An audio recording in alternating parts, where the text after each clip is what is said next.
உடல் நிலையில் கான்சன்ட்ரேஷன் ஜாகிரதையாக இருக்கிறது நல்லது. ஏன்னா 6ஆம் இடத்துல குரு பகவானும் மறைஞ்சு போகிறதுனால உடல் நலத்தில் ஜாகிரதையாக இருக்கிறது நல்லது. தூக்கத்தை கண்டிப்பாக மினிமம் ஒரு 6லேருந்து 8 மணி நேரமாவது தூங்குறது ரொம்பவும் நல்லது.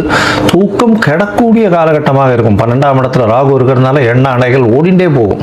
அதனால் உங்களால் உங்களை கண்ட்ரோல் பண்ண முடியாத அளவுக்கு இருக்கும். ஏன்னா ராசியிலே ராகு இருக்கார், அதுக்கப்புறம் 12ஆம் இடத்துக்கும் போகிறார். அதனால் 2 விஷயமும் வந்து அந்த அளவு விசேஷத்தை கொடுக்காது. அதனால் மனத்தை ஒருநிலைப்படுத்தி கொஞ்சம் காமாக இருந்து பழகிறது ரொம்பவுமே நல்லது. உங்களுடைய ராசிக்கு பார்த்தோன்னா படிக்கக்கூடிய மாணவர்களுக்கு எண்ண சிதறல்கள் அதிகமாக இருக்கக்கூடிய, டிஸ்ட்ராக்ஷன்ஸ் அதிகமாக இருக்கக்கூடிய வாய்ப்புகள் நிச்சயமாக உண்டு. இந்த காலகட்டத்தில் 7ஆம் இடத்துல குரு பகவான் வரும்போது திருமணத்திற்கு வாய்ப்புகள் வரும். அதை தவிர பார்த்தேனால் முயற்சிகள் சற்று கைகூடக்கூடிய வாய்ப்புகள் உண்டு. எப்போ 10ஆம் மாதத்துக்கு மேலே சற்று கைகூடக்கூடிய வாய்ப்புகள் நிச்சயமாக இருக்கும்.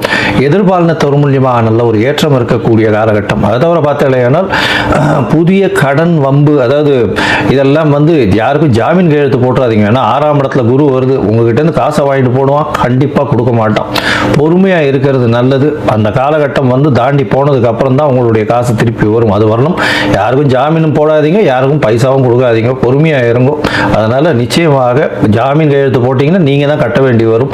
உங்களை ஏமாற்றக்கூடிய வாய்ப்புகளும் மிகவும் அதிகமாக இருக்கும். ஜாகிரதையாக இருக்கிறது ரொம்பவும் நல்லது. இந்த காலகட்டத்தில் பார்த்தீங்கன்னா நீங்கள் இந்த சரபேஸ்வரரை வணங்கிட்டு வாங்க. சரபேஸ்வரர் அப்படின்னு சொல்லக்கூடிய நரசிம்மருக்கு அந்த ஆக்ரோஷம் குறையணும்னு சிவனால் எடுக்கப்பட்ட உருவம்னு சொல்லக்கூடியது. அந்த சரபேஸ்வரருக்கு இந்த அர்ச்சனை பண்ணிட்டு வாங்க, குங்குமத்தில் அர்ச்சனை பண்ணிட்டு வாங்க. உங்கள் மேலே ஏவப்பட்ட பில்லி சூன்யம் இந்த மாதிரியான விஷயங்களும் சரி, ஏவல் இந்த மாதிரியான விஷயங்களும் சரி, இந்த சனியின் தாக்கமும் சரி, நிச்சயமாக உங்களுக்கு விட்டு போகக்கூடிய வாய்ப்புகள் உண்டு. அதை தவிர பார்த்தீங்கன்னா வாரம் உங்களால் முடிஞ்சதுன்னா அருகில் இருக்கக்கூடிய விநாயகர் கோவிலில் தயிர் சாதம் பிரசாதமாக எல்லாருக்கும் விநியோகம் பண்ண சொல்லுங்க. உங்களால் முடிஞ்சதுன்னா அது பண்ணலையானால் கண்டிப்பாக உங்களுக்கு வரக்கூடிய வந்த பிரச்சனைகள் எல்லாமே கண்டிப்பாக சூரியனை கண்ட பனி போல விலகி செல்லும்.